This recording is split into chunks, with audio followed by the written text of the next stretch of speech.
1987년 서울 어딘가 초등학교 3학년짜리 아이가 학교 끝나고 집에 돌아옵니다. 목에 열쇠가 달린 줄을 걸고 있어요. 현관문을 열고 들어서면 집안은 조용합니다.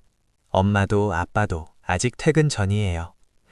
아이는 혼자 냉장고를 열어 뭔가 꺼내 먹고 숙제를 하고 브라운관 TV를 켭니다. 무섭기도 하고 외롭기도 하지만 그냥 그게 일상이었어요. 이게 X세대의 오후였습니다.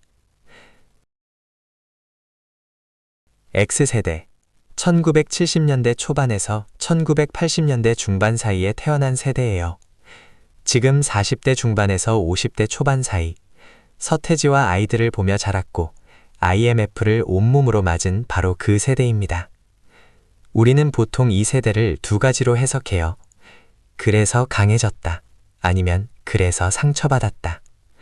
그런데 심리학은 더 흥미로운 이야기를 합니다. 둘 다 맞다는 거예요. 그것도 정확히 같은 경험에서 동시에. 2025년에 발표된 심리학 연구에 따르면 X세대는 다른 어떤 세대보다 높은 고독 내성과 자기조절 능력을 보입니다. 그런데 동시에 도움을 요청하는 능력, 감정을 표현하는 능력은 현저히 낮게 나타나요. 강점과 상처가 정확히 같은 뿌리에서 자란 겁니다. 오늘은 그 뿌리를 심리학으로 파헤쳐 볼게요. X세대의 심리를 이해하는데 딱 맞는 비유가 하나 있어요. 바로 나무입니다. 거센 바람을 맞고 자란 나무는 뿌리가 깊어져요. 쉽게 쓰러지지 않아요. 그런데 동시에 그 나무는 가지를 안쪽으로 구부리는 법을 배웁니다. 바람에 맞서느라 바깥을 향해 뻗는 법을 잊은 거예요. X세대가 바로 이 나무입니다. 오늘 이 비유 계속 기억해 두세요. 1970년대 한국은 급격한 산업화가 한창이었어요. 부모 세대가 공장으로, 회사로, 시장으로 쏟아져 나가던 시절이었죠. 이혼율도 서서히 오르기 시작했고요. 그 결과 수많은 아이들이 방과 후 혼자 집으로 돌아왔습니다. 목에 열쇠를 걸고요. 친구들이랑 골목에서 놀다가 해지면 혼자 밥 차려 먹고 숙제하고 잠드는 게 일상이었어요. 미국에서는 이 아이들을 레치키 키드라고 불렀어요. 열쇠를 가진 아이들이라는 뜻이에요. 한국에도 이름은 없었지만 현상은 똑같이 있었습니다. 골목마다, 아파트마다 혼자 집을 지키는 아이들이 있었어요. 미국의 한 마케팅 연구는 이 세대를 역사상 가장 덜 양육받고 덜 보살핌받은 세대 중 하나라고 표현했습니다. 심한 말처럼 들릴 수 있지만 데이터가 그렇게 말하고 있어요. 그런데 여기서 반전이 시작됩니다. 영국 유니버시티 칼리지 런던의 연구에 따르면 어린 시절 적절한 비지도 시간을 경험한 아이들은 사회성, 자신감, 문제 해결 능력이 더 높게 나타났어요. 2025년 발표된 솔스틴의 대규모 심리 데이터에서도 비슷한 결과가 나왔어요. 34억 명을 대상으로 한 이 연구에서 X세대는 자기조절 능력에서 밀레니얼과 Z세대를 현저히 앞섰습니다. 혼자 있던 그 수천 시간이 뇌의 자기조절 회로를 조용히 훈련시킨 거예요. 골목에서 혼자 놀고 혼자 밥 먹고 혼자 무서움을 달래던 그 오후들이 아이러니하게도 가장 강력한 심리적 자산이 된 겁니다. 나무의 뿌리가 깊어진 거예요. 그런데 같은 연구가 다른 데이터도 보여줬어요. X세대는 도움을 구하는 행동, 감정을 표현하는 능력에서 다른 세대보다 낮은 수치를 보였습니다. 왜 그럴까요? 생각해보세요. 혼자 집에 있던 그 아이한테 무서운 게 생겼어요. 근데 말할 사람이 없어요. 엄마 아빠는 퇴근 전이니까요. 슬픈 일이 생겼어요. 그것도 혼자 달래야 해요. 수천 번 반복된 이 패턴이 하나의 신경회로로 굳어진 겁니다. 감정은 혼자 처리하는 것이라는 회로가요. 게다가 그 시절 한국 문화 자체가 감정 표현에 인색했어요. 남자는 울면 안 된다, 참아야 한다, 티내면 약한 거다. 이런 말들이 공기처럼 퍼져 있었으니까요. 나무가 가지를 안쪽으로 구부리는 법을 배운 거예요.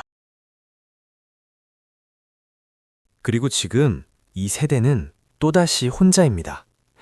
펜스테이트 대학교의 데이비드 알메이다 교수 연구에 따르면 X세대의 중년 스트레스는 이전 세대 대비 19% 급증했어요. 위로는 노부모를 돌봐야 하고 아래로는 취업난에 아직 독립 못한 자녀를 지원해야 합니다. 직장에서는 이미 팀장, 임원 자리에 올라 수십 명을 이끌고 있고요. 모두가 기대고 있는데 정작 X세대 자신은 기댈 곳이 없어요. 어릴 때부터 배운 대로 그냥 혼자 감당하는 겁니다. 힘들어도 티 안 내면서요. 그렇다면 이 패턴을 어떻게 바꿀 수 있을까요? 그냥 감정 표현하면 되잖아요. 이 말이 왜 통하지 않는지 이제 아시겠죠? 수십 년간 굳어진 신경회로는 의지로 바뀌지 않아요. 나무에 구부러진 가지를 억지로 펴려 하면 부러집니다. 천천히 조금씩 방향을 바꿔야 해요. 첫 번째, 도움 요청을 아주 작게 연습하세요. 이것 좀 도와줘 라는 말을 하루에 한 번만 해보세요. 크지 않아도 돼요. 커피 한 잔 부탁하는 것도 길 물어보는 것도 괜찮아요. 뇌가 도움을 요청해도 안전하다는 신호를 다시 학습하는 겁니다. 두 번째, 감정에 이름을 붙이는 연습을 하세요. 힘들다 하나로 모든 감정을 처리하지 말고 지금 나는 인정받고 싶은 건가, 쉬고 싶은 건가, 그냥 누군가가 들어줬으면 하는 건가를 구분해 보세요. 이름이 붙는 순간 뇌는 감정을 위협이 아니라 정보로 처리하기 시작합니다. 세 번째, 강함 뒤에 있는 상처를 인정하세요. 나는 원래 강한 사람이니까 괜찮아가 아니라 나는 강해야 했던 환경에서 자랐고 그게 사실 많이 외로웠을 수도 있어로 바꾸는 겁니다. 이게 자기 연민의 시작이에요. 나무가 왜 그렇게 구부러졌는지 이해하는 것, 그게 가지를 조금씩 펼 수 있는 첫 번째 조건이니까요. X세대는 강한 세대입니다. 그런데 그 강함이 공짜로 온 게 아니에요. 혼자 집을 지키던 수천 개의 오후가 아무도 안 들어줘도 감정을 혼자 사귄 수천 번이 쌓여서 만들어진 거예요. 강함과 상처는 반대말이 아닙니다. 같은 뿌리에서 자란 두 개의 가지예요. 오늘 이 영상을 보신 분들께 하나만 부탁드릴게요. 오늘 하루 아주 작은 것 하나, 누군가에게 도움을 요청해 보세요.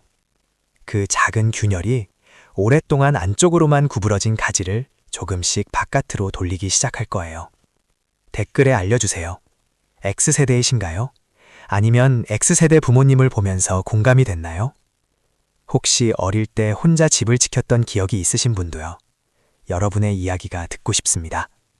알고 싶니 은희소리였습니다.